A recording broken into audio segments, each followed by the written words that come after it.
Hi నమస్తే, welcome back to Vara kitchens.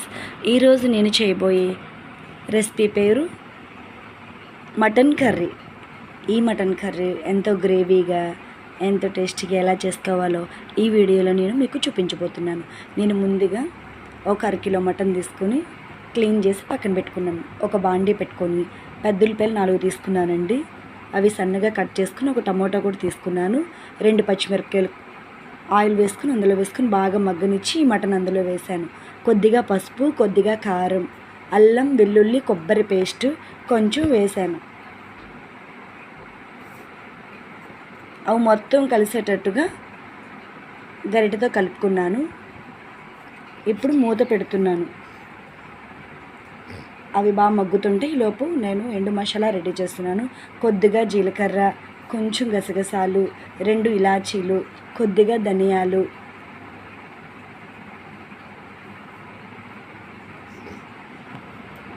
ఒక పలావ్ పువ్వు ఒకటి, 2 బాదం వేసుకొని మిక్సీ పట్టుకొని పక్కన పెట్టుకున్నాను. చూసారా, బాగా మగ్గింది. ఆయిల్ పైకి తెలియేలా మగ్గాలండి. అప్పుడే మటన్ బాగా ఉడుకుతుంది, బాగుంటుంది. కొంచెం పెరుగు వేసుకున్నాను. పుల్లటి పెరుగు ఒక 2 స్పూన్లు వేసానండి. ఇప్పుడు మటన్కి సరిపోయినంత వాటర్ వేయాలి. వాటర్ ఎక్కువే పడితే మటన్ లేకపోతే ఉడకదు, గట్టిగా ఉంటే. సో నేనైతే మటన్ ముక్కలు ములిగేదాకా వాటర్ వేసుకున్నాను. కూర అయితే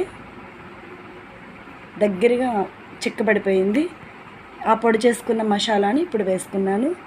కొంచెం కట్ చేసి పెట్టుకుని కొత్తిమీరని కొంచెం వేసుకున్నాను. నేనైతే ఎక్కువ మసాలా యూజ్ చేయనండి. ఈ కర్రీకే కాదు, ఏ కూరకి కూడా మసాలాలు ఎక్కువ వాడను. అల్లం, కొబ్బరి, వెల్లుల్లి, అలాగే కొంచెం ఎండు మసాలా వేసాను. కూర అయితే గుమగుమలాడుతుంది. ముక్క కూడా చాలా బాగా ఉడికిందండి. ఈ కర్రీ మీకు నచ్చినట్లయితే లైక్ చేసి సబ్స్క్రైబ్ చేయండి.